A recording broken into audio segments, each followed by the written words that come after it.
السلام علیکم ورحمۃ اللہ وبرکاتہ۔ محترم سامعین، استقبال ہے آپ کا ہمارے یوٹیوب چینل میں۔ سامعین، جیسا کہ آپ کو معلوم ہے کہ آج رمضان المبارک کا 19واں روزہ ہے، دوسرا عشرہ قریب بختم ہے، اور ہم اس سے پہلے روزے کے متفرق مسائل کے بارے میں بات کر رہے تھے۔ اس میں سے کچھ مسائل باقی تھے جن کا آج بیان ہوگا۔ بسم اللہ الرحمن الرحیم۔ اگر کسی شخص نے نفل روزہ رکھ لیا ہے تو نفل روزے کو بغیر عذر کے توڑنا یہ درست نہیں ہے۔ ہاں، نفل روزہ اور فرض روزہ ان دونوں میں فرق اتنا ہے کہ فرض روزہ تو بغیر کسی بڑے عذر کے، مجبوری کے نہیں توڑ سکتا، لیکن نفل روزہ ہے اس کو خفیف مجبوری اور عذر سے بھی توڑ سکتا ہے۔ مثلاً کہ میزبان نے دعوت کی مہمانوں کی، اور مہمان جب میزبان کے گھر پر کھانے کے لیے آئے اور جب کھانے کے لیے بیٹھے تو مہمانوں نے محسوس کیا کہ میزبان کا روزہ ہے، اور مہمانوں نے کہا کہ بغیر میزبان کے ہم کھانا نہیں کھائیں گے جب تک کہ میزبان خود شریک نہ ہوتا ہو۔ تو ایسی صورت میں جب کہ میزبان کو یہ غالب گمان ہو کہ میں بعد میں اس نفل روزے کی قضا کر لوں گا، تو ایسی صورت میں اس کو اپنا روزہ فاسد کر دینا چاہیے۔ اسی طرح عورت کا مسئلہ آتا ہے کہ عورت فرض روزے کے علاوہ دوسرے روزے ہیں، نفل روزے، کیا وہ رکھ سکتی ہے؟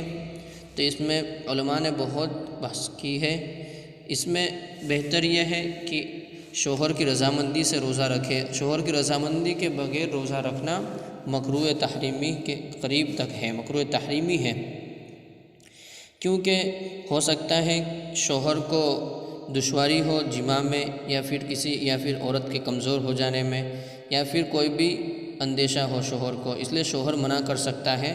اور عورت رمضان کے فرض روزوں کے علاوہ جو بھی روزہ رکھے تو شوہر کی اجازت کے بغیر نہ رکھے، شوہر کی اجازت لے تب رکھے۔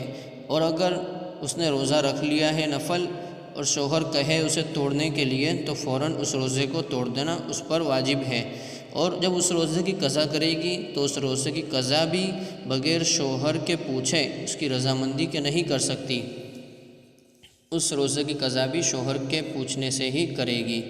سامعین، اسی طرح اگر انسان روزے میں صبح کی نماز ادا کرنے کے بعد سو گیا اور روزہ شروع ہو گیا ہے اس کا اب تو، اور روزہ شروع کرنے کے بعد صبح کی نماز بھی پڑھ لی، اس کے بعد سو گیا، اس کے بعد پتہ چلا کہ احتلام ہو گیا، تو اب کیا کرے؟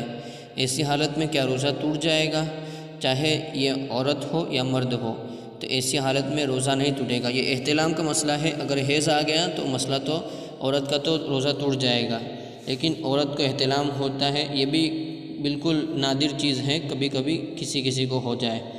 اگر مرد کو احتلام ہو گیا سونے کی حالت میں، اور جب بیداری ہوئی تو بیداری کی حالت میں اس نے دیکھا کہ احتلام ہو گیا ہے، تو ایسی حالت میں شوہر کا روزہ نہیں ٹوٹے گا، اور شوہر کو جتنا جلدی ہو سکے غسل کرنا ضروری ہے، کیونکہ اپنے روزے کا اکثر حصہ پاکی کے ساتھ گزارے۔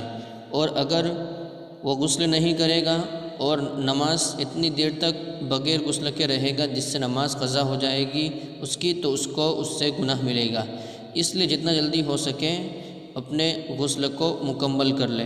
اور غسل کے طریقے بھی یہ ہے کہ غسل کا جب احتلام کا غسل کرے گا، واجب غسل، تو اس کے اندر ناک میں پانی ڈالے گا، لیکن نرم حصے تک نہیں ڈالے گا۔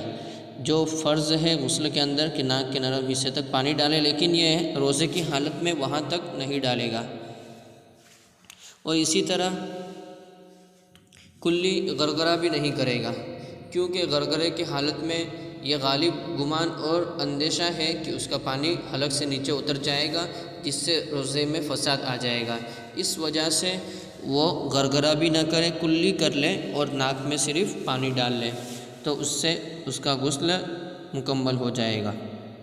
سامعین، یہ تھے کچھ روزے کے متفرق مسائل، اور اس کے علاوہ بھی بے شمار مسائل ہیں، لیکن اسی پر اکتفا کرتے ہیں۔ انشاءاللہ آئندہ کل سے اعتکاف کے مسائل بیان کیے جائیں گے۔